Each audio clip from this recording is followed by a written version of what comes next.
Bonjour à tous et bienvenue dans cette partie de la formation. Alors, lorsqu'on a des algorithmes comme ça à écrire, c'est-à-dire des recettes à écrire pour atteindre un objectif, et c'est ce que nous avons fait ici, lorsqu'on a des algorithmes comme ça à écrire, bah, on n'est pas obligé d'avoir les mêmes résultats, hein. Quelqu'un d'autre peut trouver quelque chose totalement autre, et puis l'essentiel, ça va fonctionner. Donc, voilà. Donc, ici, ça, c'est une solution parmi tant d'autres qui existent. Okay? Je ne suis pas là pour vous dire qu'il faut forcément avoir ceci. Moi, j'ai décidé d'utiliser la boucle for, mais quelqu'un d'autre peut décider d'utiliser la boucle while. Essayons cela pour voir ce que ça donne. Donc, je suppose que je veux maintenant refaire, mais je veux utiliser la boucle while. Donc, j'ai bien le droit. Donc, ça, je peux simplement retirer. Donc, la boucle while nécessite alors qu'il faut avoir une condition initiale. C'est ce que nous avons ici. Parfait. Deuxième chose, il faut maintenant une condition de continuité. Donc, nous allons continuer en chaque fois que nous avons. Alors, l'indice, ça c'est le résultat. Donc, je vais mettre l'indice de parcours.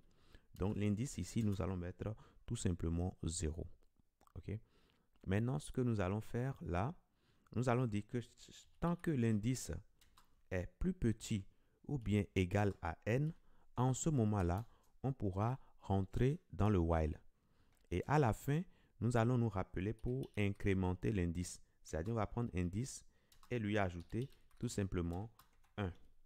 Et comme ce que je vous avais dit tout à l'heure, on peut simplifier cette opération-là et mettre simplement plus égal 1 pour dire qu'on veut ajouter 1. Maintenant, ici, qu'est-ce qu'on a à faire? Le résultat qu'on a ici, on doit lui ajouter tout simplement l'indice sur lequel on est. Donc, l'indice va partir de 0, mais ça peut aussi partir de 1, n'est-ce pas? Puisqu'on veut faire la somme de 1 jusqu'au nombre. Donc, du coup, je vais alors ici, je peux faire ici résulte qui commence à 0. Je peux simplement lui ajouter, je vais lui ajouter simplement indice. Voilà, tout simplement. Je sais que indice, lui, il va prendre des valeurs allant de 1, puisque ça commence déjà à 1 ici.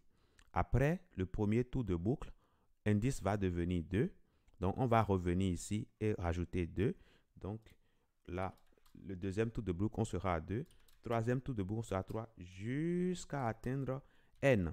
Puisque là, on a dit que c'est quand indice est inférieur ou égal à n qu'on va entrer.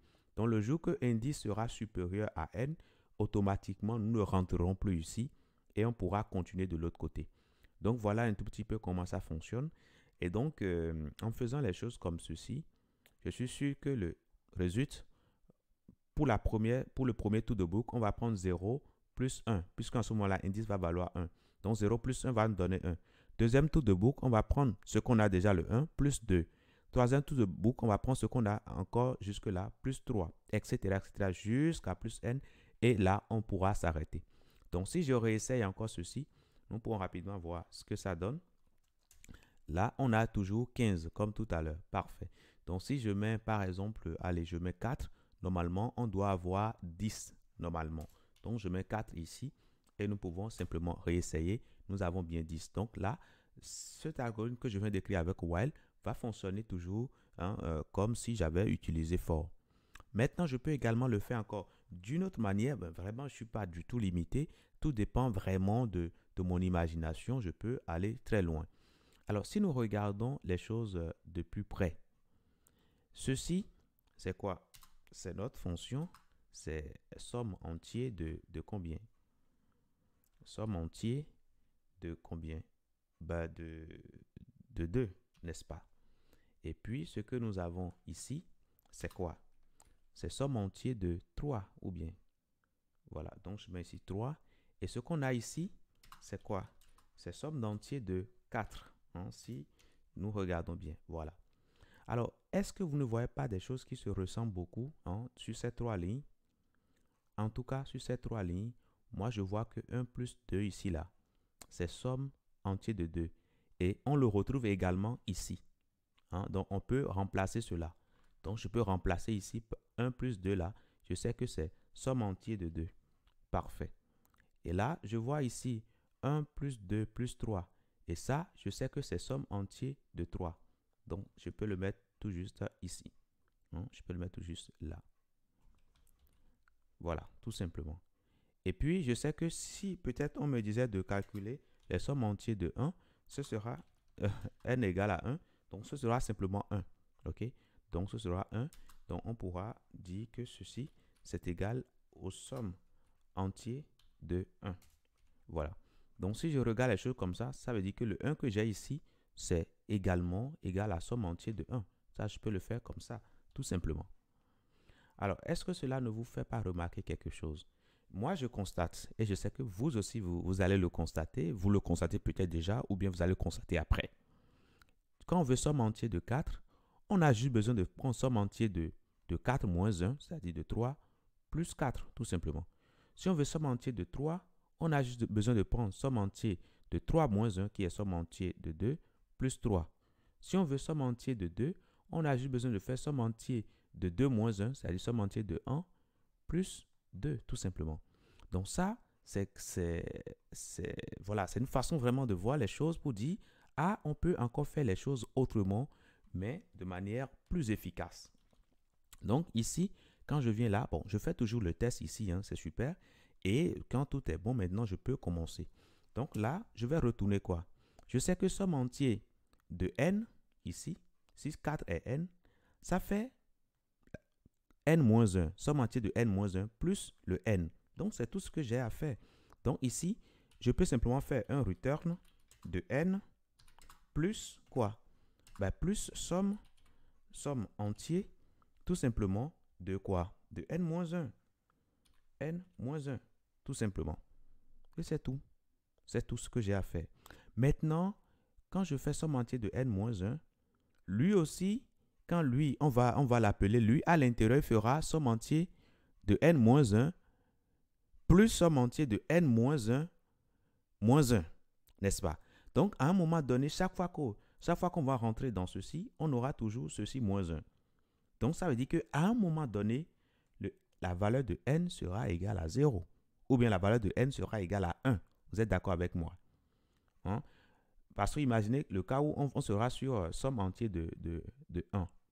Là, il n'y a plus de somme entière de 0. Le somme entière de 0 va donner 0. Donc, le plus petit qu'on peut avoir, c'est 1. Donc, dans ce cas-là, si on se retrouve avec somme entière de... je suppose qu'on se retrouve avec n qui vaut 1.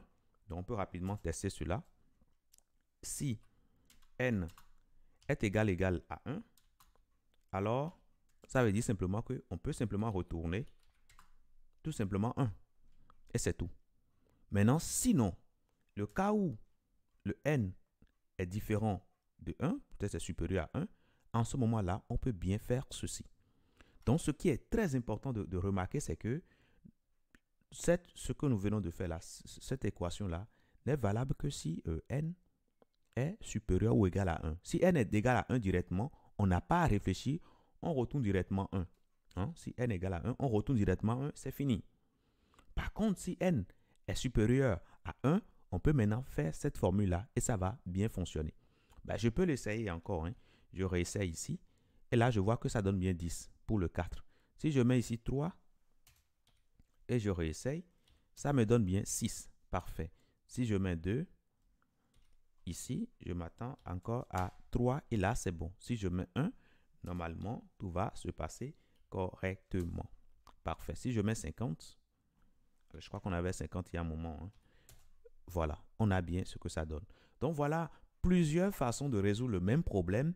Et puis, vous allez quand même voir que ce qu'on vient de faire là, c'est, en tout cas, ça prend moins de temps. Ça consomme moins de variables. Hein, et puis, voilà, c'est un peu plus efficace par rapport aux autres qu'on a fait jusque-là. Donc, on dit souvent que 1000 chemins mènent à Rome.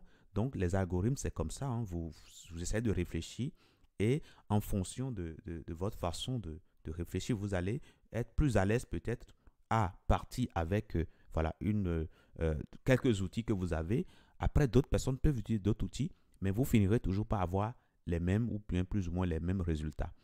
Maintenant, ce que nous allons faire maintenant dans la prochaine partie, c'est d'évaluer le coût de ces algorithmes-là que nous avons réalisés. Je vous dis merci et à tout de suite.